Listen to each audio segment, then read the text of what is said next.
Hi, this is Wolf again. One thing I omitted to mention in the last video was using the Rezzer.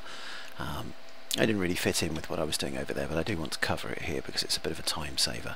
What I'd like to do on this little piece of land, I've flattened it out a bit, is to create a little heart-shaped pond.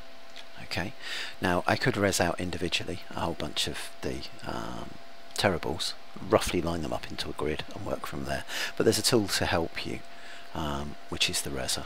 Now if you've seen my planters, you'll be familiar with the idea of the little glowing frames and the little robots that plant things.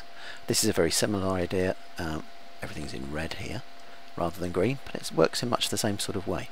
We'll put it out, you can stretch it whatever directions you want it in. If you stretch it above a certain size, it will start using the medium-sized balls rather than the smaller ones, and if you enlarge it too much, so you get, it would, if the whole grid would add up to more than 100 of even the medium-sized ones, it won't let you work. It'll come up and tell you it's too big. But the idea of it is just to save you some time. So we've put it out, we've got it to roughly the area we want, and we click the frame, and it gives us a menu. And it says, do you want to res the Terraballs at the same height as the frame or on the ground? In most cases you're going to want to put them at ground level, where the ground is at the moment, and then adjust them, which is what I'm going to do here. But you might at some point want to just res it out at the level of the frame and bring everything up to it to start with and sort of flatten everything. Really up to you, but you have the option. I'm going to res them on the ground here, and it then asks me, do I want the regular size or the tall size? Okay, now you've seen how we use those two. In this case I don't need the tall ones, I'm not cutting deeply into anything, so I'll just say regular.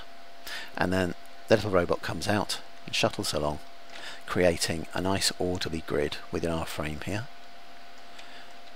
ideally sort of placing them about 3 meters apart, which is how tall they are. Generally sort of put them about as far apart as they are tall, same with the medium sized ones. They're 6 meters and you sort of put them 6 meters apart. Okay, so we are all set to go. And you can see that it has res them out at where the ground level is. So if I started out by doing an adjust and then a smooth, we end up with the ground roughly where it was before, a little smoother because we've smoothed it all. Well, what we're going to do here is we're going to take some of these and lower them down. So I am going to start with by selecting a bunch of these in roughly a heart shape. Very approximate for the sake of this, nice and quick. Okay, so we've selected those, and we're going to select the ones inside as well because we're trying to make a pond.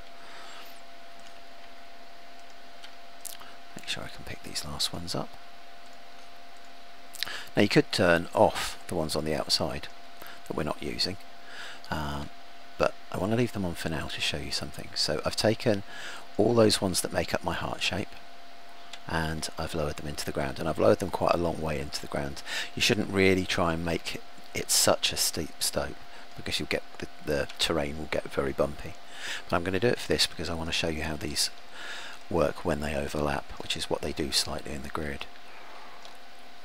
Okay, so I'm going to adjust. Now you can see we've got roughly our heart shape, but you can also see if we go in close up that it's all very square.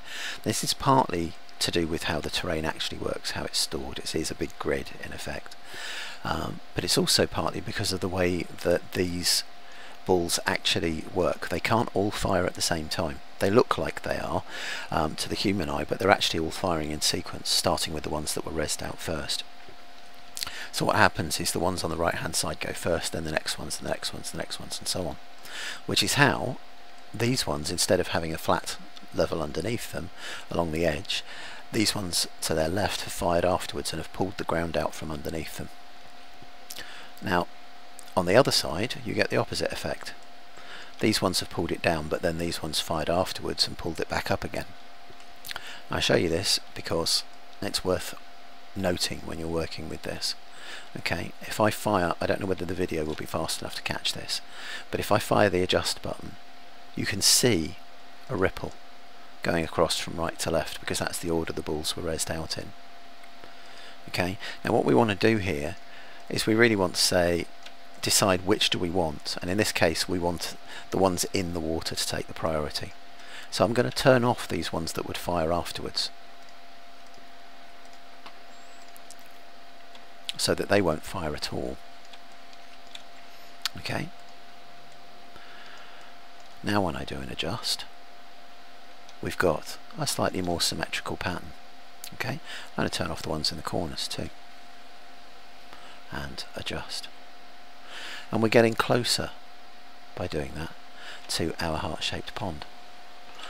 If I turn off those corner ones and those corner ones and adjust, we're getting much closer. This has become more sort of a diagonal. It's always going to be a bit square because of that grid underlying it. On a large scale you wouldn't see it, and the way to fix it is the smooth button. Okay, now we've lost a bit of detail. We've got our nice sort of curvy edges for our heart, but we've lost the bit at the top. Okay, so what I'm going to do, I'm going to pull that back up and turn those off that are pulling it down and leave that one that pulls it up. And in fact I only want to tweak that bit. I'm happy with how the rest of it is smoothed out, so I'm going to say none. Let's turn them all off. Then I'm going to turn that one on and say adjust, and it pulls it back up. Adjust again, and then I'm just going to smooth it, and we've got a little dent at the top of our heart. And you can play around with that, have some around it that sort of pull it around. They don't have to be in an exact grid. You could move these up a little. You could just use it to res them out in roughly where you want them, and then just move them around. They don't all have to be in a grid. Just experiment with it. And that's the lovely thing about these, is that you can experiment and very, very gradually make adjustments and then adjust back, which you wouldn't be able to do with the terraforming tools that are built in. So yes, quick overview of using that Rezzer to create a grid. That's it. Thanks a lot for listening.